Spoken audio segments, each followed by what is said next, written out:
Olá, tudo bom? Hoje nós vamos falar um pouquinho sobre metodologia para projeto de trabalho científico ou para projeto do ingresso de mestrado, da dissertação, da tese, cuidados da metodologia científica já apresentados no projeto científico.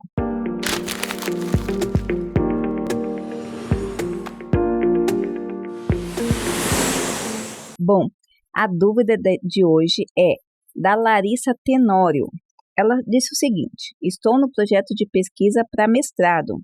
A senhora poderia falar um pouco sobre metodologia? Essa é uma grande dúvida, é uma grande dificuldade das pessoas quando estão no projeto ou que estão ingressando no mestrado ou no doutorado. Muitas vezes, embora a matéria metodologia científica seja obrigatória desde a graduação, às vezes ela não é muito associada à questão dos cuidados, na prática, os professores acabam negligenciando, às vezes, né? Não é uma máxima que eu estou falando, mas é o que eu tenho visto na grande maioria. Eu tinha conversado com uma pessoa que fazia curso, ele era especialista em cursos de lato sensu presenciais. Então, a organização ia de cidade fazia parceria com instituições e aplicava a pós-graduação lato sensu. Só que nós percebemos que na matéria de metodologia científica, mesmo o curso sendo presencial, eles falavam assim, se o aluno quiser, ele tem a metodologia científica gravada.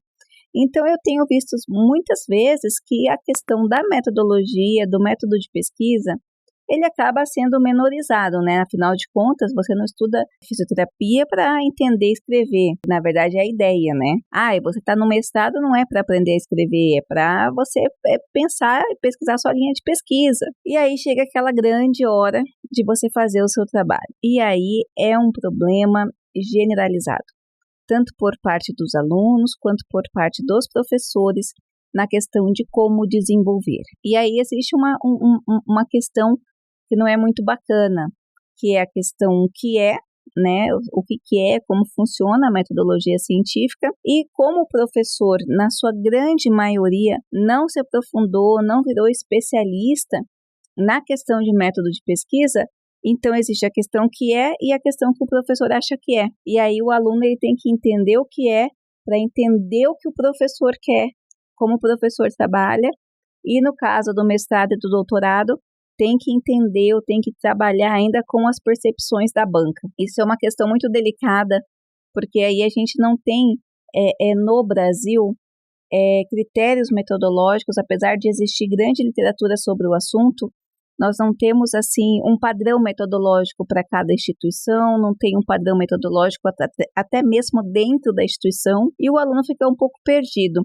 Tem instituições que elas pegam muito mais na questão da metodologia de pesquisa, existem bancas ou existe um professor ou outro que é muito mais criterioso na questão de metodologia de pesquisa, e existem professores que acabam negligenciando porque acham que tem que ter um pouco mais de liberdade na concepção do trabalho acadêmico. Então, eu vou falar algumas coisas sobre metodologia, assim como a Larissa pediu, até mesmo para que possa te ajudar você a compreender o porquê exige-se esse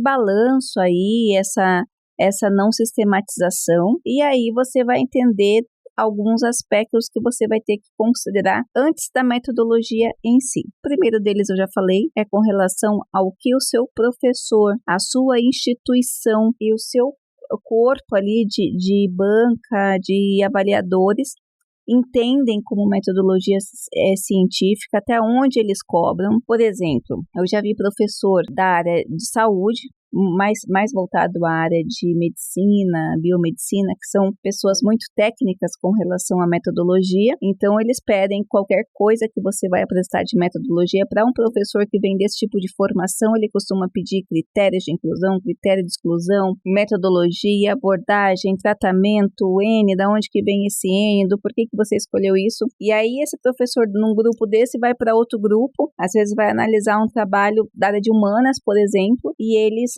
ele não entende porque a área de humanas não tem esses critérios. Existe uma briga interna da academia muito grande com relação a essa compreensão da metodologia. Por exemplo, O pessoal de saúde critica muito a falta de metodologia sistematizada do pessoal de humanas. Então, eu participo de grupo de área de saúde e é realmente uma briga constante. A gente manda materiais, não, faltou metodologia, faltou uma coisa mais aprofundada. Mas isso também é um pouco de preconceito, porque a humanas, ela trabalha com muitas reflexões. Então, nem sempre um trabalho de humanas, ele vai trazer a questão metodológica tão forte, e nem que seja necessário, quanto, por exemplo, a um material de saúde, onde a grande maioria você está aplicando, está trabalhando com os dados diferenciados. Então, a primeira coisa que você precisa entender de metodologia é que a metodologia é muito grande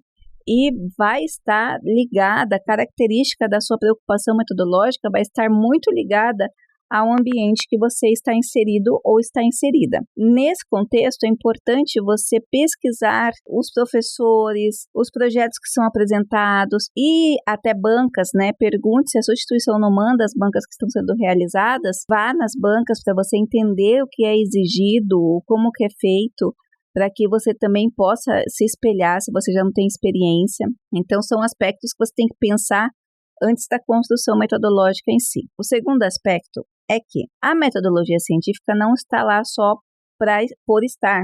Ela não está num programa, ou ela não existe só porque o professor é chato ou porque é uma matéria a mais.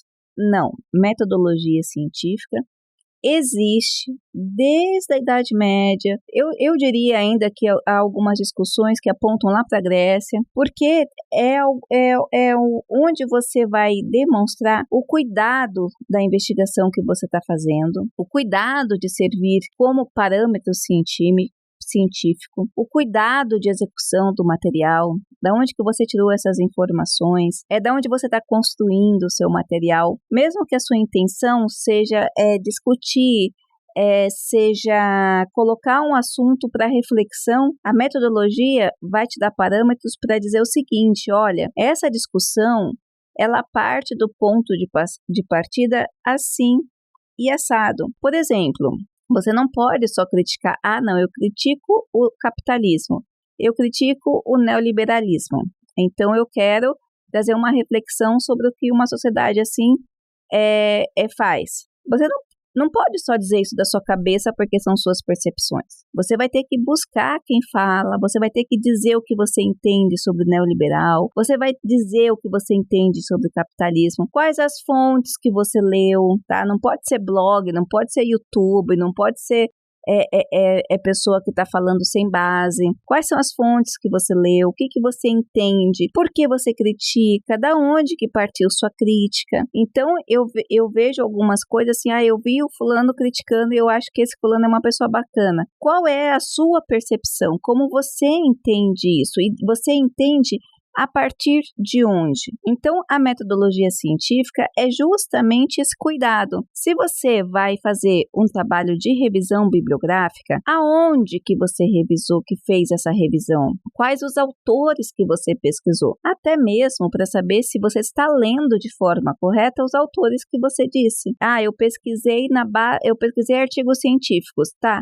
Artigos científicos encontrados aonde? Artigos científicos publicados aonde? Artigos científicos que consideraram o quê? Então, quantos artigos científicos você pesquisou? Qual o critério para você escolher esses artigos? Você não pode dizer, por exemplo, que o estado a proteção da equipe de enfermagem, por exemplo, o uso de EPI pela equipe de enfermagem. Você não pode dizer, eu estou fazendo um quadro do uso de EPI na equipe de enfermagem, avaliando 20 artigos. E eu estou dando a avaliação desses 20 artigos como uma verdade absoluta universal. Você não pode fazer isso. Você tem que falar assim, olha, eu pesquisei 20 artigos, critérios de inclusão que eu considerei, trabalhos que tratem sobre o contexto brasileiro, qual a base de dados, qual o dia investigado, por que você não coletou os outros? Porque esse é um tipo de assunto que você tem milhares, se não bilhares de materiais que falem a respeito desse assunto. Então, para você entender que tudo que você coloca num projeto de pesquisa,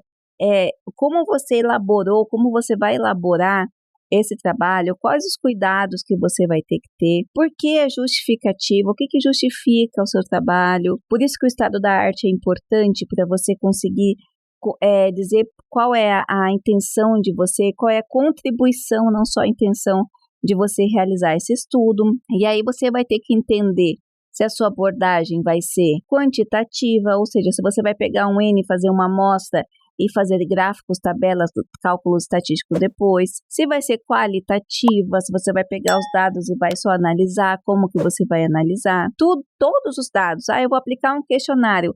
Da onde que é esse questionário? Geralmente a gente chama ferramenta. Qual é a ferramenta que você vai usar? Vou aplicar um questionário. De onde é esse questionário? Quais são os cuidados que você tem que ter ao aplicar? Qual é o seu público? Esse público, ele é representativo de acordo com os problemas que você está tratando? Eu vou pegar um questionário e vou aplicar um questionário de satisfação. Mas essas perguntas que você está aplicando, elas são perguntas válidas? Elas são perguntas que já foram testadas? Alguém já aplicou antes? Quem garante que essas perguntas vão responder a sua pergunta problema? Essa pergunta, por exemplo, ela está induzindo uma resposta? Tudo isso num trabalho científico, ele tem que ser considerado. Às vezes pode parecer chato, às vezes pode parecer que não precisa, mas é muito importante você entender que as questões metodológicas, elas trazem para o contexto científico justamente esse caráter de validade da informação, tá certo? Eu espero ter ajudado, Larissa, e não se esqueça, deixe seus comentários aqui no canal, deixe seu like e se inscreva. Isso ajuda a nossa ciência, isso ajuda a nossa educação a progredir no Brasil. Um grande abraço e até a próxima!